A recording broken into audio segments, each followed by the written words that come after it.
With the discussions of it being nice and toasty in the Midwest right now at a balmy 90 degrees, I thought it'd be a good time to be grateful we don't live in the 19th century.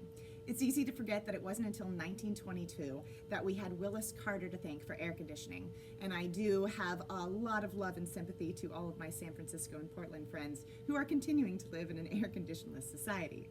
Thankfully, for those of us in the modern basements, as you can see here, we are able to fight the heat. But that wasn't the case July 11th to 20th for those in St. Louis. So what we see is a Frank's Illustrated newspaper that is going to talk just about the sad deaths that occurred during that week of super hot heat. What we've got here is the Frank Leslie's Illustrated newspaper. Now, Frank Leslie worked for 6 years in the London Illustrated News, which became the model for commercial illustrated press in America. It was until 1855 that he brought his talents of engraving to America with the first weekly pictorial newspaper in the United States.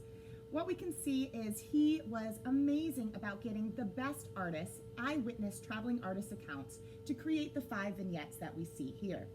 Now, these were wood engravings that were done after the artist came back and created as true to the experiences as they could. He did tend towards sensationalism, which I have to say is quite fascinating to us modern viewers. What we have are people being stricken down in the street from the heat, prostrated workmen at the levee being removed by their friends, officers who are bringing victims of the heat stroke into the city dispensary. My personal favorite is going to be the overly dramatic but very sad death of the horses here, who actually belong to the local undertaker and are taking cemetery burial plots to their final homes. Now, we have to remember that these are slightly sensational, but they were created by artists on the spot.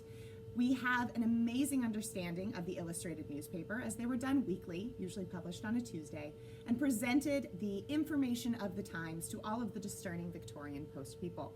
This is one such example that was published in August after the story had officially run. Sadly, I am not able to find a whole bunch of historical information on the temperatures. In 1936, that got beat out by, I believe it was 110 degrees and 50 deaths in St. Louis. But for now, though we don't know the deaths and we know the temperature, we can be grateful we live in a more modern society without the need for horses and immediate undertakers and the prostration of people in the streets. So I hope you enjoyed a day in history with the art collection, and a reminder, be grateful for your air conditioning.